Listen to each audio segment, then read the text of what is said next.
glória a Deus. Como dizia o nosso amado irmão Paulo, graça e paz da parte do nosso bom Deus e do nosso Senhor e Salvador Jesus Cristo. Que a graça do Senhor Jesus Cristo sobreabunde em todos os nossos corações e que a paz sobreabunde nas nossas mentes para que possamos usufruir da salvação que há em Cristo Jesus. Mas antes de nós falarmos ou expressarmos aquilo que Deus preparou para nós nesta noite, aqui é noite, lá é tarde, através do fuso horário, mas vamos falar com o Papai do Céu. Senhor Jeová, nosso Deus, nosso amado Criador, e ao nosso Senhor Redentor, Salvador Jesus Cristo, que morreu na cruz para a nossa salvação. Pai, queima os nossos lábios, assim como queimaste os lábios de Isaías, Pai, com a brasa viva do santuário celestial, para que ao falar possamos falar para a honra e glória do teu nome, pois nós somos pó e cinza, carecemos da tua maravilhosa graça. Restaure-nos, Pai, para a honra e glória do teu nome. Derrama sobre nós a virtude e o poder do Espírito Santo, assim como o Senhor prometeste em Atos capítulo 1, versos 8. Recebereis a virtude e o poder do Espírito Santo e ser-me-eis testemunhas. Jerusalém, Judeia, Samaria e aos confins da terra. Pai, o seu nome seja glorificado. O Senhor nos chama para sermos suas testemunhas. Testemunha da sua maravilhosa graça transformadora. Então fale conosco para que falemos aos nossos irmãos e às nossas irmãs. Na graça e nos méritos do Senhor Jesus. Guarde-nos do mal e não nos deixe cair em tentação. Abra a nossa mente para ouvirmos a tua palavra. Em nome de Jesus. Amém. Amém. Glória a Deus. O nosso texto de hoje é um texto já conhecido, que nós vamos fazer a abertura.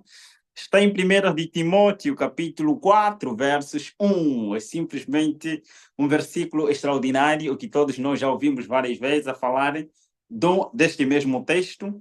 Muito simples. 1 de Timóteo. Timóteo foi um irmão nosso e também jovem, como hoje nós somos jovens também, seguidor de Cristo, que era amigo e discípulo do nosso amado irmão apóstolo Paulo. E esta carta, quem Paulo escreve dirigindo, ele escreveu diretamente para o nosso irmão Timóteo, que na época era um jovem, não somente jovem, era um jovem dedicado, era um jovem que consagrou a juventude para a obra do Senhor. É alguém que decidiu dizendo: Senhor, entrego nas tuas mãos a minha vida ao teu serviço. Eu quero ser teu servo. Então, Paulo aí escreve o seguinte para Timóteo. Nós somos os Timóteo de hoje. Ele diz o seguinte: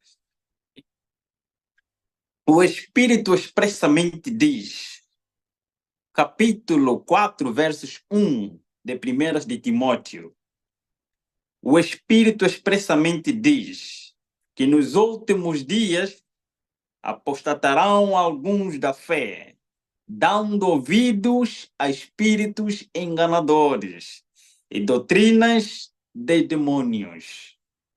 Dependentemente das traduções, mas o foco é: o Espírito diz, escrevia Paulo, que nos últimos dias apostatarão alguns na fé, alguns da fé. Ele não está a dizer que são pessoas do outro lado, não. Apostasia, quem apostata é só aquele que está dentro, não que está fora. Porque apostatar significa abjorrar, ou trair, ou negar alguma coisa que uma vez aceitou, mas agora nega.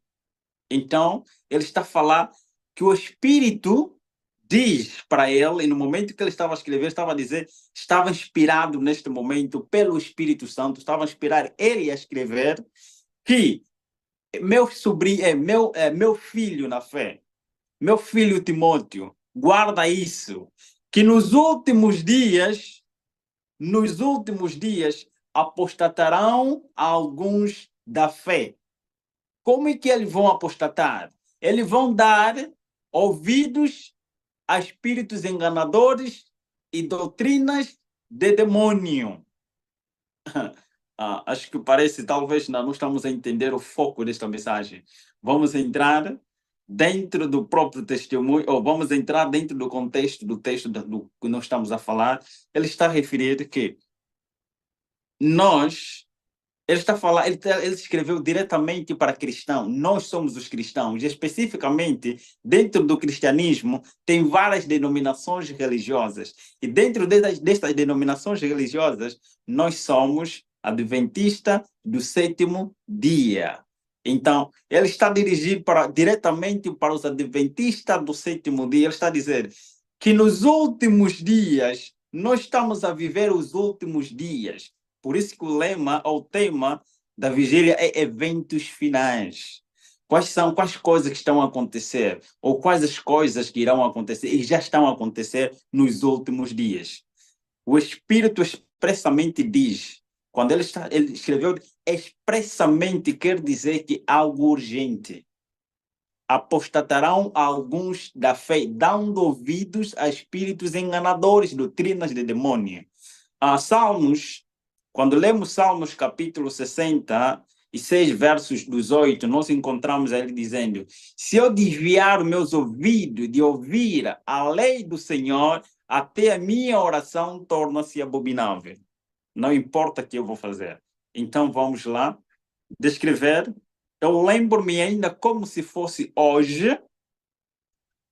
Quando nós falamos do espiritismo moderno, não podemos falar simplesmente do espírito moderno sem falarmos do espiritismo antigo. O espiritismo antigo, como é que nós falamos do espiritismo? A palavra espírito ou espiritismo deriva-se da palavra invisível, algo invisível, aquilo que não se vê, aquilo que os olhos físicos não podem ver. Antes de nós contarmos a história do espiritismo, mas eu vou contextualizar não de coisas que eu li, mas de coisas que eu vivenciei pela graça de Deus. Deus permitiu com que eu vivenciasse aquela experiência espiritual para que testemunhasse da graça. Como é que o outro lado trabalha? Eles não brincam, o outro lado não brincam de ser satanistas, eles não brincam de ser espíritas. Eles trabalham para a honra e glória do reino das trevas. É nesse sentido. O espiritismo antigo começou sempre. Nós não podemos falar da antiguidade sem falarmos do povo que vivia na Mesopotâmia. Mesopotâmia. Não podemos esquecer, sem falarmos deste povo, o povo nômada, que vivia próximo do rio, que vivia próximo das águas, ou próximo do local onde havia água, onde eles podiam cultivar, e era um povo nômade. Não podemos falar do espiritismo antigo. A Bíblia também menciona, lá está a história no Gênesis. Nós podemos encontrar experiências do povo que vivia antes, isto é no Gênesis. É só nos lembrarmos que havia dois povos. Um povo que seguia os princípios de Deus, que vivia nas montanhas, que eram os descendentes de Sete, e outros que eram descendentes de Caim, os filhos de Enoque. Não Enoque, estamos a falar de Enoque, filho de Caim, o descendente de Caim. Aquele a quem Caim edificou uma cidade e deu para o seu filho. Então, aqueles viviam na cidade. E os filhos de Deus, mesmo também a Bíblia menciona, ok? A Bíblia menciona no capítulo 6 de Gênesis que os filhos de Deus, ok? Os filhos de Deus desceram, quando viram as filhas dos homens, eram mais formosas, eles desceram e apostataram. Nós podemos e vamos encontrar também o espiritismo dentro desse contexto. Mas nós estamos a falar que aqueles homens eram anjos. Existem vários teólogos e historiadores não cristãos que confirmam que aqueles não eram anjos, mas sim homens que viviam nas montanhas, que eram seguidores de Deus, aqueles que eram chamados filhos de Deus. Então, é nesse sentido, quando nós falamos, e nesta época, o povo que vivia na Mesopotâmia, que depois passou, é só ler a história de Gênesis, onde Abraão foi chamado a terra de Urs, e outros também onde Jó também vivia, são essas terras, essas pessoas que viviam naqueles lados, os primeiros homens. Então, são eles que começaram com o espiritismo. Mas como? Por causa das epidemias, por causa dos problemas que eles enfrentavam, eles procuravam solução. E essa solução eles podiam encontrar acima de tudo. A solução deve encontrar acima das capacidades humanas. Porque as tempestades, as pestes, aquilo que invadia a doença, a morte, eles procuravam solução. E a única forma deles encontrarem a solução é adorar deuses, é fazer imagens, fazerem tudo para agradar os seus deuses. É agradando os seus deuses, de acordo com as suas crenças, porque aquele povo era um povo panteísta, que acreditava em vários deuses. Nós podemos encontrar isso na Bíblia e nas histórias também universal. Na história universal, nós vamos encontrar esse tipo de povo. E eles acreditavam nos poderes divinos para a solução dos seus problemas. E porque também, mesmo quando nós buscamos a história da ciência antiga e a religião antiga, elas andavam de mãos dadas. Enquanto o médico curava, enquanto o médico fazia as coisas da medicina, ali o sacerdote orava, clamava a Deus para que o poder de Deus e o que o médico está a fazer surgisse efeito para a salvação e para a cura do doente. É assim funcionava o espiritismo antigo. E nós não podemos falar do espiritismo moderno sem primeiro mencionar a época revolucionária. Quando nós falamos da época revolucionária, até os satanistas reconhecem isso. Acreditar ou não, eu respeito todas as pessoas que não acreditam, que não aceitam, mas a data de 1800, a data de 1880, a data de 1840 e alguma coisa, 40, 41, 42 e 43, até, começando mesmo na data de 1930 até 1944. É só para dizer que esta data não é simplesmente para os cristãos naquela época, é também para o mundo satanista, para os satanistas também. É só para fazer lembrar, talvez você já ouviu falar de Levi, ok? Um judeu satanista da nova era. É considerado como um dos satanistas da nova era. E para você saber com quem estou a falar, talvez você já ouviu falar de Baphomet. Baphomet, o bode, ok? Aquele homem bode. Aquele homem bode é retirado no santuário. Aquele homem bode é retirado, se você ler. Levi era um dos satanistas. Nós também estudamos as matérias dele. E o Alberto Pike também, um dos maiores satanistas daquela época. Vocês já ouviram falar de Alberto Pike? É um dos patriarcas da maçonaria. E ele que escreveu a Bíblia da maçonaria. Observa que todos eles também surgiram nesta data. Quando falamos na Revolução Científica também, é nessa época onde também sai Charles Darwin, filho, dando sequência daquilo que o pai dele já... É só lembrar que Darwin, ele era um cientista, mas antes era um teólogo. Ele não era um ateu. Ele simplesmente vendeu a sua alma ao Satanás em troca de alguma coisa, vê a história no mundo real. E é nessa época também onde Deus chama, por outro lado, pessoas para cumprir a missão que ele preparou para o seu povo e preparado para o seu povo para as últimas horas da terra. Nessa época ele chama alguém, nega, chama a segunda pessoa, nega, e chama alguém. É só para dizer que esta história, até os satanistas, eu lá aprendi, era chamada a velha do homem da cruz, ou a senhora do homem da cruz. Só para dizer que estamos a falar de uma escritora norte-americana a quem Deus usou. Não julgue antes sem primeiro ler os livros que ela escreveu mais de 5.000 páginas, ela é chamada de Ellen G. Woodward. E na época dela, ela descreve até, em vários livros, ela descreve a cena que ela teve com uma família chamada família Fox. Não sei se já ouviram falar dos canais Foxes, ok? Foxes. Esses canais televisivos, de filmes, e até também de crianças. Você observa só que muitas cenas e muitas delas apresentam a origem do espiritismo moderno, com a família Fox. Ok? Estamos a falar da família Fox. E quando estamos a falar da família Fox, estamos a falar das três irmãs. E das três irmãs, é só lembrar que Ellen White também descreve isso. Ela fala das batidas, ok? Das batidas nas paredes.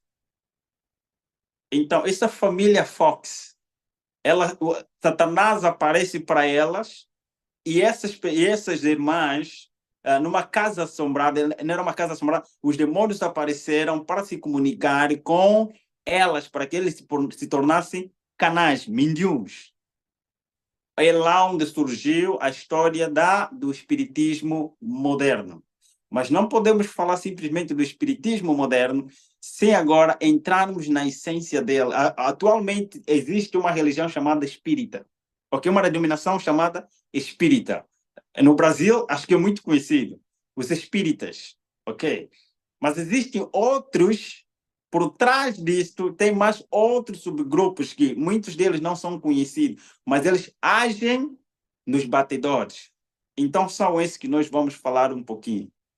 E a Bíblia diz que, sabendo, Paulo ali descreve em 1 de Timóteo capítulo 4, versos 1, ele não fala para os que estão fora.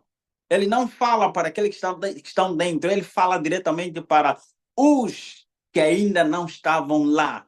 Ele disse, vão apostatar.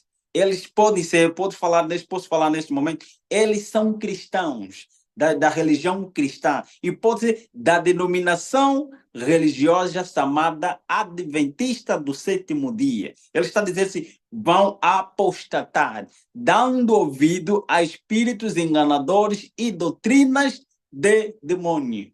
A Igreja Adventista do Sétimo Dia, a irmã Maísa pode testemunhar, porque eu creio que já recebeu várias mensagens de irmãos que também são adventistas, mas criaram outros movimentos, e eles criaram esses movimentos não com o intuito de glorificar o nome de Deus, de exaltar o nome de Deus, de testemunhar da verdade, mas com o intuito de combater a mensagem angélica, a mensagem dos três anjos, e combater contra a Igreja Adventista do Sétimo Dia. Mas são todos eles da Igreja Adventista do Sétimo Dia. Só para dizer isso. Então, ele está a dizer que apostatarão muitos da fé, dando ouvidos a espíritos enganadores e doutrinas de demônio. O espiritismo moderno está dentro desse. Agora vamos entrar dentro do foco.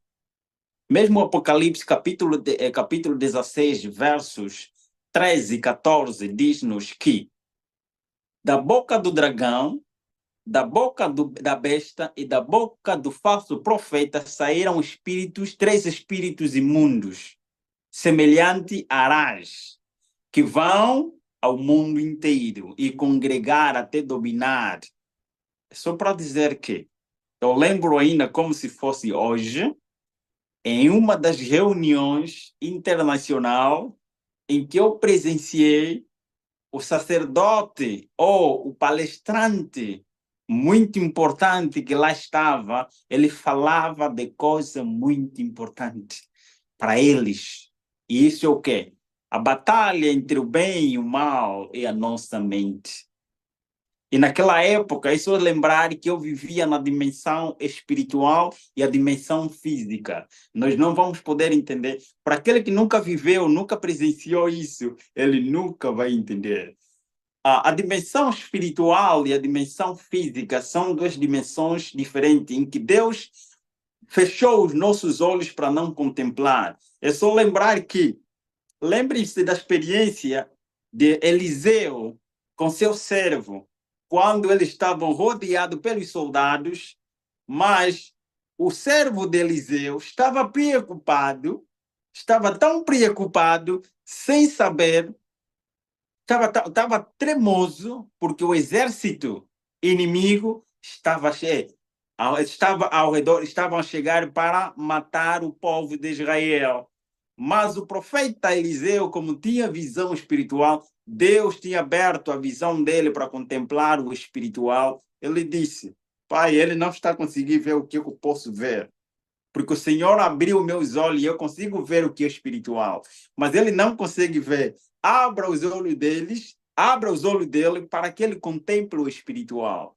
E quando Deus abriu o olho do servo de Eliseu, o que aconteceu? Ele conseguiu contemplar o exército, conseguiu contemplar o espiritual, os anjos espirituais, os seres espirituais que eram mais, o exército era maior, o exército dos anjos espirituais era maior do que o exército que o cercava, que é o exército do inimigo. Só assim que ele ficou em paz. Então, só para dizer que, no outro lado, eu vivia na dimensão física e na dimensão espiritual. Como que eu vivia dessa forma?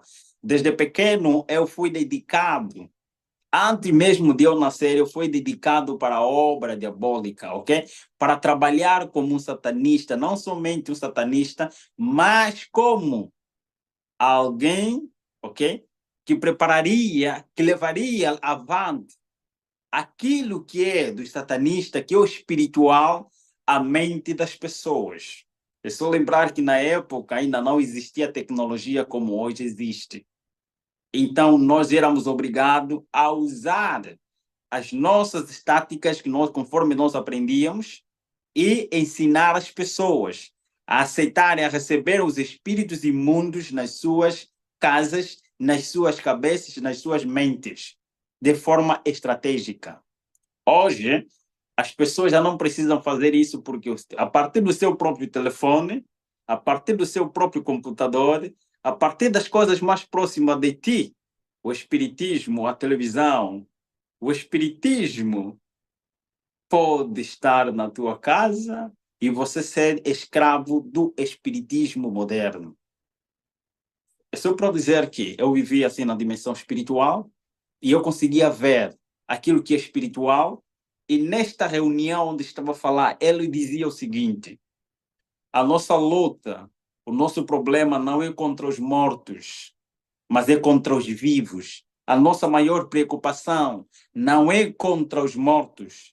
Os mortos-vivos, quando eles estavam a falar dos mortos-vivos, é só lembrar que os mortos-vivos, eles chamam dos mortos-vivos aquelas pessoas que vivem, mas não têm Cristo. Lembrar da experiência de Adão e Eva. Quando Adão e Eva pecam, a Bíblia diz o seguinte: Deus dizia para Adão e Eva: no dia que comeres, certamente no dia que tu comeres do fruto da árvore do conhecimento do bem e do mal, certamente morrerás. E no dia em que eles comeram,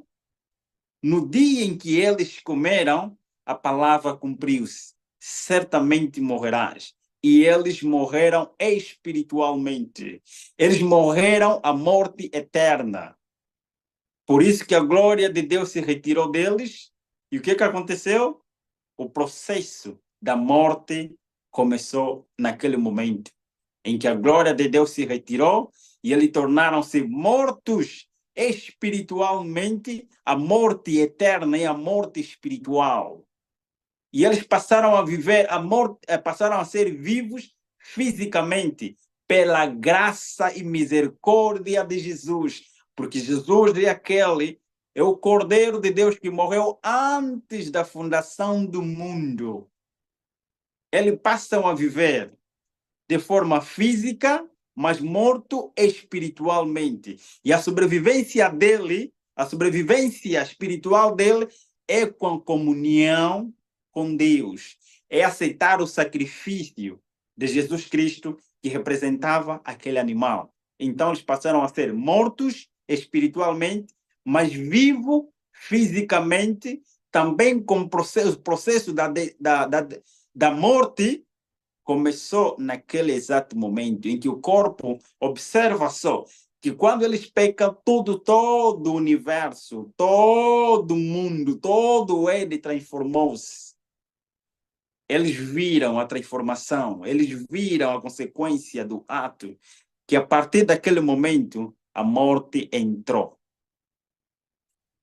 Então, eles, quando os satanistas falam, eu que estava lá também naquele lado, quando eu ouvi eles a falar dos mortos-vivos, eles estão a falar aquelas pessoas que não têm em Cristo. Não importa qual é a denominação religiosa em que você pertence. Não importa se você frequenta a igreja, não importa se você lê a Bíblia. Mas se você não está conectado de forma espiritual, conectado com Jesus Cristo como teu amigo pessoal e teu salvador pessoal, teu Senhor, Senhor da tua vida, então esta pessoa é cadáver. E os vivos, eles consideravam as pessoas vivas, até agora eles consideram os vivos, são aqueles que têm Jesus no coração, que têm Jesus como Senhor da vida dele, que têm Jesus como Salvador pessoal deles. Então é isso que eles estão a falar dos vivos. A nossa maior preocupação não é contra os vivos, não é contra os mortos, mas sim contra os vivos. E os vivos estão em vários lugares. É só lembrar que Jesus disse: eu tenho as minhas ovelhas e também tenho outras ovelhas noutros apriscos. Então, essa reunião, o que é que eles falavam? A nossa batalha é procurar dominar o mundo, dominar a mente das pessoas e principalmente aqueles que acreditam, não somente acreditam, mas vivem com Cristo. A vida deles está dedicada a Cristo. Então, a nossa maior preocupação é contra eles. E o Espiritismo entra nesse sentido como? Quando, eu me lembro, quando estávamos a estudar a o livro, ou as experiências de Aleister Crowley. Aleister Crowley é o pai do satanismo moderno, em que ele deu a revelação daquilo que devia acontecer, as revoluções que deviam acontecer neste mundo. Mas o nosso foco não é somente nisso. A nossa realidade é que muitos de nós, hoje, como adventista do sétimo dia, e não somente adventista do sétimo dia, mas todos aqueles que são cristãos verdadeiros, independentemente das suas denominações, dos seus locais, aqueles que se dedicam a Deus, hoje estão a ouvir espíritos enganadores e doutrinas de demônios. Nesta reunião, eu vi com meus olhos, contemplei, ouvi com meus ouvidos, ele a dizer e a ordenar para os líderes religiosos, especificamente, esta missão é para os nossos aliados, para aqueles que nós trabalhamos, para aqueles a quem nós enviamos, a quem nós damos poder para que eles operem milagres em qualquer lugar da terra. O Espiritismo não é só simplesmente acreditar ou fazer surgir alguém da morte. Não. O Espiritismo está também na tecnologia. Eu aprendi lá que eles levaram isso na tecnologia, na ciência, misturando o espiritual e o físico para desviar a atenção das pessoas daquilo que é a essência do cristianismo, que é a essência da nossa vida cristã, que é estarmos conectados com Deus, destruir o nosso lobo frontal. Será de que lado você está? O Espiritismo não é isso simplesmente. Eu me lembro ainda como se fosse hoje, na fazenda da minha avó, enquanto os servos, estamos a falar, escravos que trabalhavam na fazenda do meu avô, eram chamados de maiombolas. Maiombolas são pessoas, ok? Maiombola para nós aqui é que pode ser chamado de almas do outro mundo. Almas de outro mundo. Como é que são almas do outro mundo? Eu acho que também lá no Brasil tem um termo para aquelas pessoas que já morreram, mas eles ainda podem aparecer para falar com as pessoas vivas. Eles têm um termo, nós aqui chamamos de almas do outro mundo, ou Mayombola na nossa língua materna, Mayombola na nossa língua nacional, Mayombola. Mas quais são essas pessoas? O que acontece? Para manter, existem três a divindade ou a trindade satânica. Dentro da trindade satânica, existe um grupo específico, especial, são especialistas, porque os anjos caídos estão divididos em 3 grandes grupos, e cada um com a função deles. Cada um faz parte de um grupo e cada grupo com a função deles. Ninguém tem o direito de fazer a atividade que o outro faz. Cada um é especializado e cada um faz parte desse grupo. É chamado a Trindade dos Anjos Caídos, encabeçado pelo Satanás. Dentro desse grupo, existe um grupo que são chamados grupos ou espíritos amigos, ok? Espírito ou anjos amigos, ou anjos familiares. Eles são especialistas em todas as gerações, em todas as denominações, em todas as eras. São especialistas em se transformar em pessoas que já morreram faz tempo, para manter a doutrina do espiritismo, da imortalidade e da alma. Então, essas pessoas, na fazenda da minha avó, trabalhavam lá como escravo. Eles trabalhavam lá e choravam de noite. Os anjos choravam para dar a acreditar nas pessoas vivas que acreditavam na tradição de que aqueles são maiombol. Enquanto as pessoas vivas descansavam, os anjos caídos continuavam com o trabalho de cantar, de chorar, para que as pessoas normais contemplem que aquilo são sim pessoas mortas. O que acontecia também na realidade para nós, como africanos aqui? Eu creio que não somente aqui na África, mas no Brasil também acontece. Dessa forma, é o seguinte, o meu primo, ainda me lembro como se fosse hoje, meu primo estava doente e eles queriam, membros da família venderam o primo para uma outra família. E para que eles, em conexão com os anjos no mundo espiritual, para que eles dessem acreditar à família e aos amigos que conheciam, os vizinhos que conheciam, a pessoa que conhecia o meu primo, sabe o que eles fizeram? Eles pegaram um animal, pegaram um porco, ok? Pegaram um porco, um animal, mataram este animal e pegaram meu primo, levaram para uma outra província chamada Malange. Malange é uma província ao norte que está próximo do Saurimo. Se a irmã, a Marisa, foi de carro para Saurimo, então passaste na província de Malange. Antes de chegar lá, passaste na província de Malange. Então, é lá onde estou a referir. As coisas aconteceram na província do Uís. E eles, meu primo foi para a província, levaram ele para a província de Malange. E lá na província de Malange, nós chamamos província, os brasileiros chamam de estados. Então, ele foi levado lá, mas as pessoas que conheciam meu primo, contemplavam aquele animal com o mundo físico, contemplava aquele animal como se fosse o meu primo, a imagem e a semelhança do meu primo. Isso chama-se alusão ou ilusão óptica. Os anjos criaram uma ilusão óptica para que todos eles contemplassem aquele animal como se fosse a pessoa, como se fosse o meu primo. E este primo foi levado vivo lá na província de Malange, mas naquele exato momento, na província do Uís, onde nós estávamos, nós que fazíamos parte daquele mundo espiritual, contemplávamos aquilo como um animal. Nós víamos que era um animal que está a ser enterrado. As pessoas choraram pelo animal, enterraram um animal, mas a pessoa viva, carne e osso, estava num outro estado ou numa outra província chamada Malange, para trabalhar como escravo, porque foi vendido como escravo.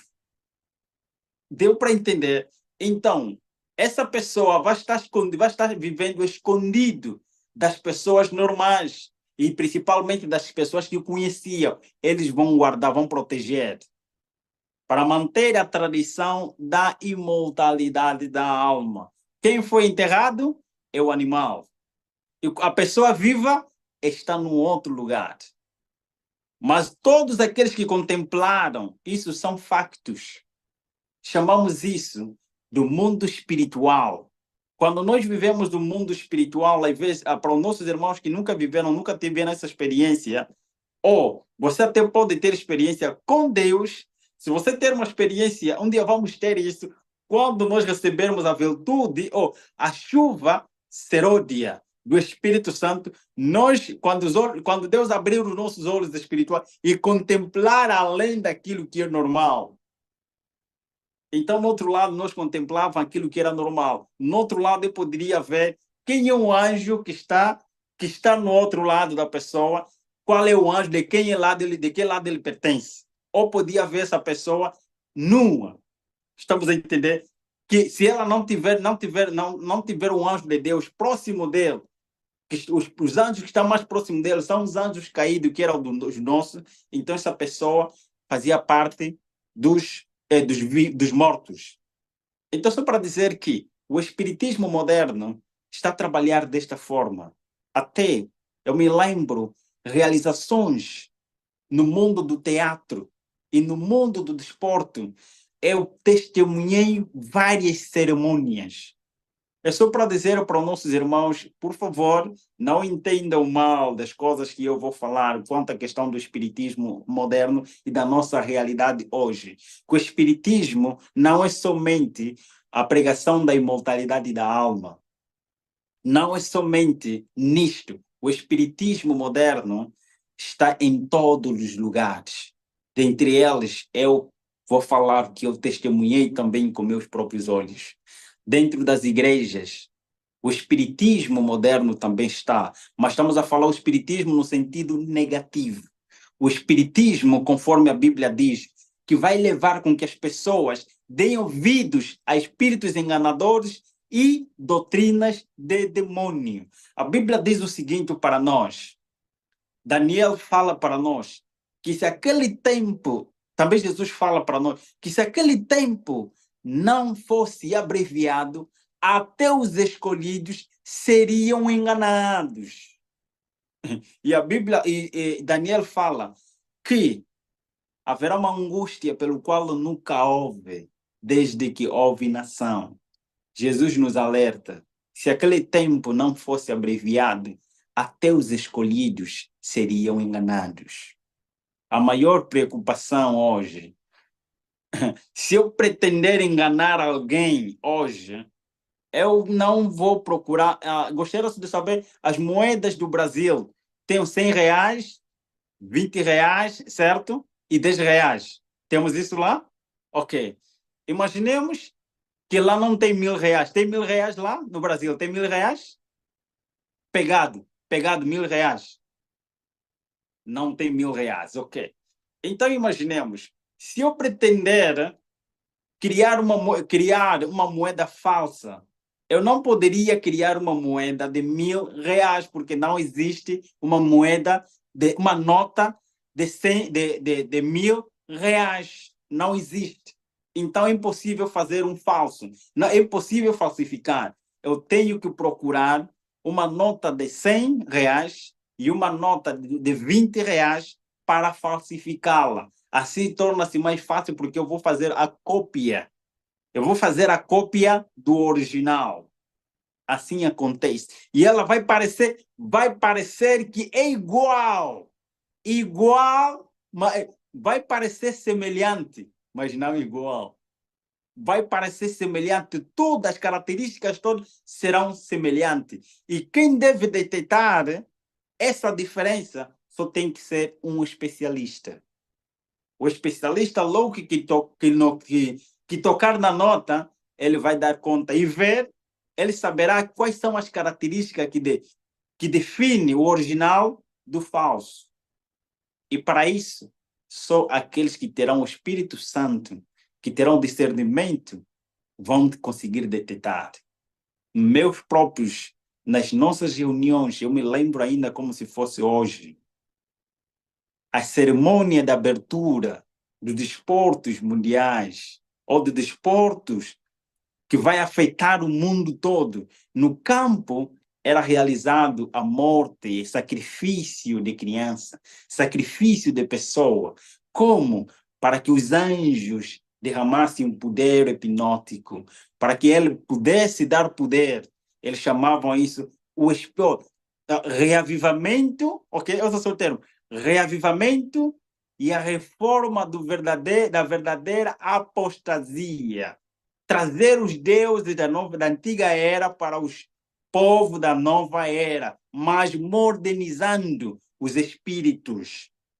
O espírito, ou o Deus do desporto, é só buscar lá nas ciências, vamos encontrar que na Bíblia encontramos Baal, encontramos também outros deuses, a Moloch, vários deuses em que o povo que vivia na época do povo de Israel adoravam. São esses deuses, observa que os deuses eram Deus da fertilidade e Deus da guerra. São mesmo esses deuses que hoje são adorados.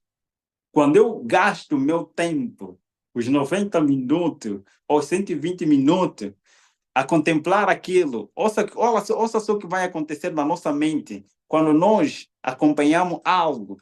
Para nós que amamos desporto, né? Para os amantes de desporto, eu não estou a dizer que é pecado assistir, eu estou a dizer as consequências que podem te levar em apostasia.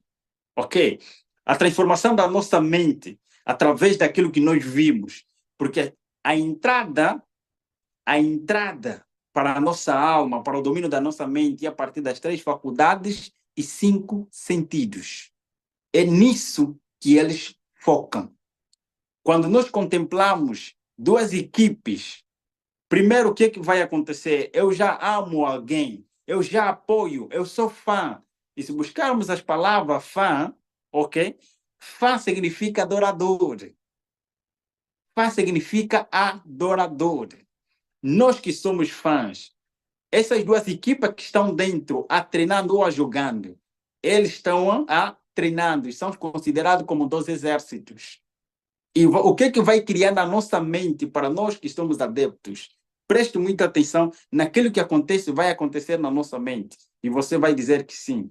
Você apoia uma equipe. E quando a tua equipe está a perder, o que cria? Quais são os sentimentos? Ok? Os sentimentos que surgem na tua mente. Sentimento de vingança, de raiva, de impaciência. Quais são os frutos do Espírito Santo? O fruto do Espírito Santo é contrário, vai começar a surgir o fruto da carne. A intenção é criar no ser humano os desejos da carne, é criar na mente apostasia, afastar o ser humano daquilo que Deus quer para o ser humano moderno. Esses sentimentos negativos que vai nascer naquele momento enquanto estás a contemplar, aquele sentimento vai nascer de forma natural. Vai odiar o teu inimigo ou vai odiar o teu irmão que está no outro lado como adepto, e por isso que às vezes você assusta só que um adepto está a matar o outro adepto. Eu não estou a falar entre os jogadores, estou a falar entre os adeptos. E mesmo você na tua casa, sentado no seu sofá, se tiver alguém contra, você vai ver que vai nascer dentro de si, até que fosse, mesmo se fosse tua mulher, teu filho, se for contra, nascem os sentimentos pecaminosos na nossa consciência. Crer ou não. E para nós, os amantes de teatro, de filmes, de novela, a realidade é a mesma. O espiritismo está lá. Antes, isso que estou a falar, pergunte se tiver um amigo, uma amiga, ator grande, não está a falar pequeno, está a falar grande, famosa e muito conhecida. Ela vai te explicar de forma aberta que antes de realizar, antes de começar a cena, eles fazem um sacrifício, matar alguém. Aquele sangue é derramado para que os anjos trabalhem e seja espalhado para todos os lugares, em todo o mundo, e atrair todas as pessoas que contemplaram somente um episódio. Vai te criar o desejo de continuar para outro episódio. Se é série, ele vai te dar ansiedade de continuar para outro episódio. E isso vai nascendo de forma natural. São sentimentos que vão nascendo de forma natural. Isso leva-nos à apostasia. Então, isto é o espiritismo moderno. Faz parte do espiritismo moderno. Quantas pessoas hoje vão em igrejas, eles vão com motivações egoístas, querem ser curadas. Quantos? Eu me lembro ainda. É que não temos tempo para contar tentinho por tentinho daquilo que aconteceu. Ainda me lembro, ainda como se fosse hoje, em uma das reuniões, em que um dos satanistas grandes, ele dizia, isso era no Egito, ele dizia o seguinte, para vocês, os líderes religiosos, nós acreditamos que a Bíblia, e somente a Bíblia e somente a Bíblia é a palavra de Deus viva para a salvação de todo aquele que nele crê. Mas não é esse o nosso foco. Para vocês, os líderes, vamos levar as pessoas à adoração emocional, porque nós sabemos que a Bíblia pede para que o ser humano adore a Deus em espírito e em verdade. E a forma de... Ok, consegue me ouvir? Ok. E a única forma de adorarmos a Deus em espírito e em verdade é de forma racional. Observa que em Romanos capítulo 12, versos 1, Paulo fala-nos que rogo-vos, pois, irmãos, pela compaixão de Deus, que apresentei o vosso corpo em sacrifício vivo, santo e agradável a Deus, que é o vosso culto racional. Ali o foco deles, ele dizia, vamos transformar a adoração racional para a adoração emocional. Vamos pregar, vamos ensinar os nossos líderes. Vocês, líderes religiosos, onde forem, criem ambiente. Sorry. Criem ambiente.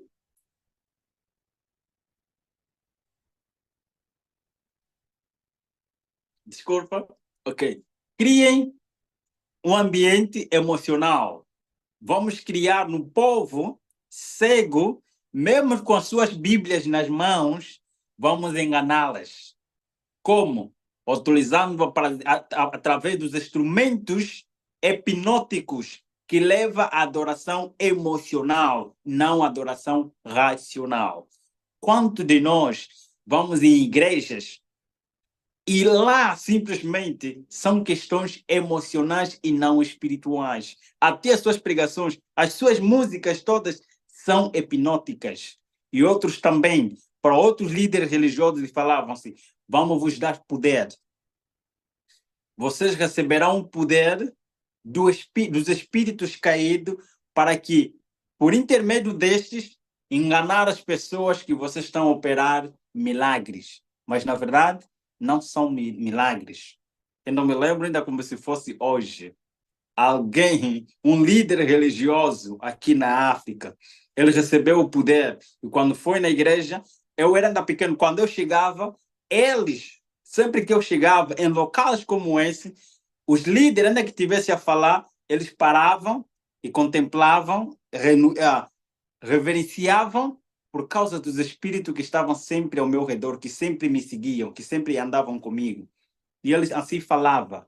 Alguém lá apareceu, estava mesmo doente, a pessoa estava mesmo doente e precisava mesmo de cura. Estava mesmo doente, precisava de cura.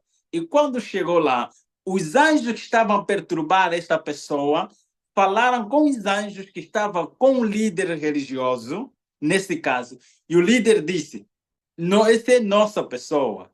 Então, nós vamos entender a mensagem que você vai transmitir para ele.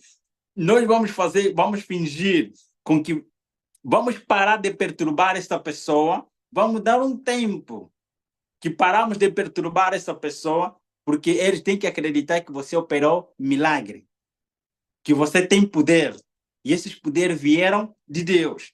Os anjos param de perturbar essa pessoa, o silêncio, ok? Eles vão parar, mas eles vão estar com esta pessoa. É assim que acontecia, é assim que acontece. Nem todos os milagres são milagres. É assim que a Bíblia diz. Jesus fala para nós que nos últimos dias alguns dirão, não operamos nós milagres em teu nome, e em teu nome nós não operamos milagres. É só para dizer que essas coisas e mais outras fazem parte do espiritismo moderno. O espiritismo moderno não é simplesmente a imortalidade da alma, não é simplesmente essa ação. O espiritismo moderno abrangiu e está criando, entrou até dentro da nossa própria igreja adventista do sétimo dia.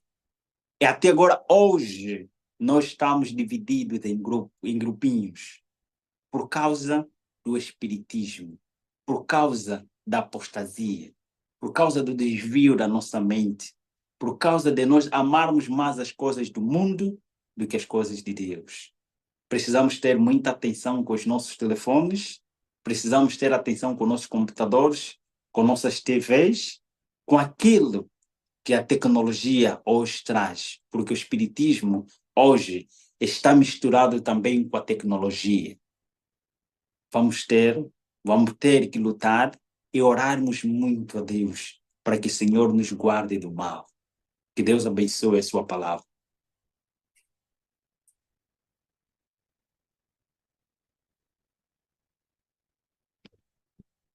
Gabriel, você poderia orar então com a gente?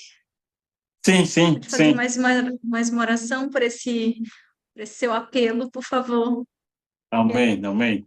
Estão assistindo, Então, muito se... assistindo oração, Gabriel. Muita gente. Isso. Dá esse momento para a gente clamar ao Senhor, para que sejamos libertos dessa miséria de filmes, para que sejamos Amém, libertos da situação que permitimos de ser fã, de jogar amém, futebol, de artista de cinema, para que a gente se livre dessa situação que você citou, muito pertinente o que você comentou, Gabriel, que as disputas dentro da igreja, a miséria que nós temos com milagres, acreditando em milagres, confiando em pregadores fora da nossa missão, tendo tanto livro nosso para a gente ler, tanta coisa nossa para nós estudarmos.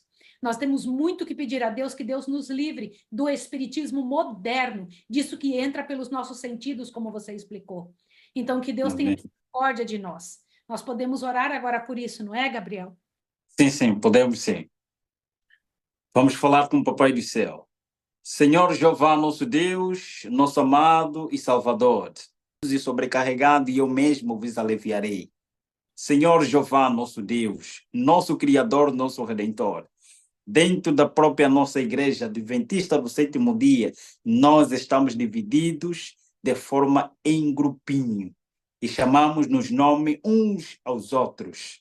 Satanás é a vontade dele criar divisão entre o teu povo. Para o teu povo em apostasia. Ajude-nos, Pai, para a honra e glória do teu nome.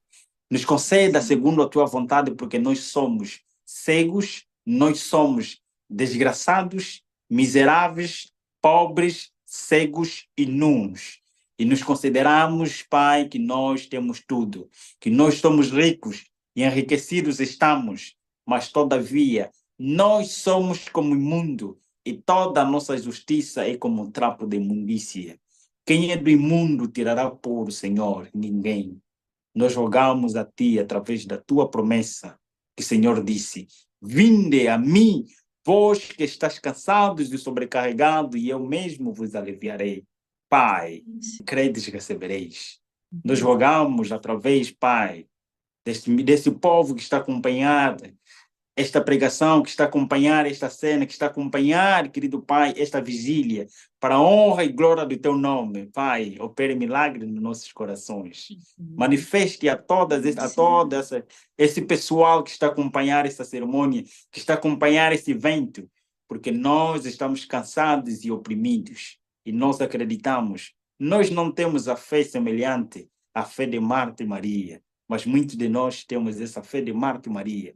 Acreditar num Jesus que operou milagre ontem e acreditar num Jesus que operará milagre no futuro, mas Jesus que opera milagre hoje, não acreditamos.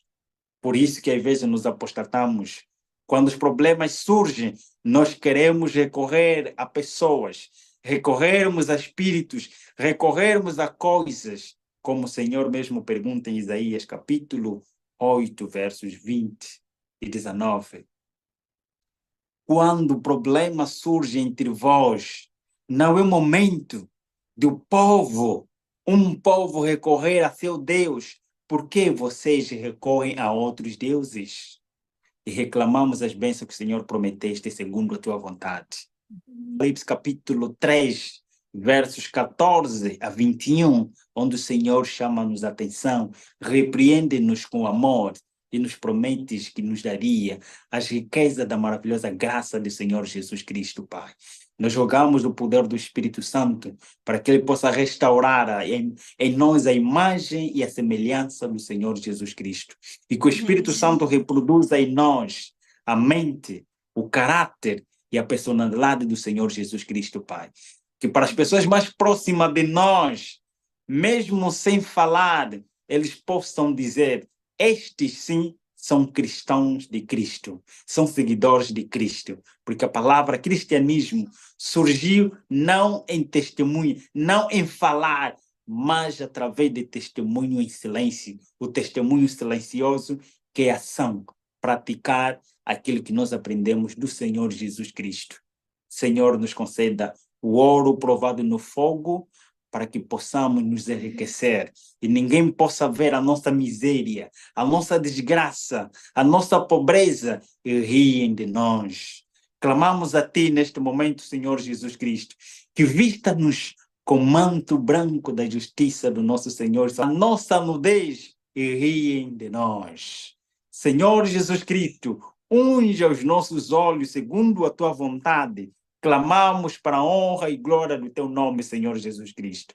Unja os nossos olhos, porque somos cegos, com o colírio da maravilhosa graça do Senhor Jesus Cristo, para que possamos contemplar a Tua glória. Não é nós temermos os espíritos, não é nós temermos satanistas, mas ao contrário, revista-nos do Espírito Santo, como aconteceu com os apóstolos. O apóstolo passava, mas o endemoniado ou a endemoniada estava a clamar que alguém aqui está cheio do Espírito Santo, está a passar. E Paulo lá estava cheio do Espírito Santo e disse para esta mulher: o Espírito saia desta pessoa. Em nome de Jesus, o Espírito saiu. Nós clamamos também o Espírito Santo hoje, para que nós possamos pregar, testemunhar da Tua maravilhosa graça para as pessoas mais próximas de nós, que é o próximo mais próximo de nós. O Senhor prometeste-nos que receberíamos o poder do Espírito Santo para que possamos ser testemunhas em Jerusalém, que são as pessoas mais próximas, as nossas famílias, os nossos irmãos, as nossas mulheres, os nossos maridos, os nossos filhos. Estes nós não precisamos falar, nós precisamos mostrar por ação e por prática, por atos de justiça, de amor, de misericórdia, que nós pertencemos a Cristo. E as pessoas vizinhas também testemunham, e as pessoas de fora serão consequência de que o Senhor está conosco. Salve-nos, Pai, e derrama o Espírito Santo no coração de cada um aqui presente, para que possamos testemunhar do Teu amor. Como testemunhar da salvação em outras pessoas? Como falarmos do amor de Cristo, se o amor de Cristo não está em nós? Como falarmos do poder transformador de Cristo, se este poder não está a transformar a nossa vida? Seríamos apenas um enganador enganando outras pessoas. A Tua palavra diz para nós: provai e vede que o Senhor é bom. Senhor, derrama o Espírito Santo em nossos corações, não porque nós há méritos, mas pela graça e os méritos do Senhor Jesus Cristo, que morreu na cruz para a nossa salvação. Batiza-nos, Pai, com o batismo do Espírito Santo, segundo a Tua vontade. Não se faça como nós queremos, mas se faça como o Senhor quer, porque o Senhor é o nosso Pai. Em nome de Jesus, seja feita a Tua vontade. Amém.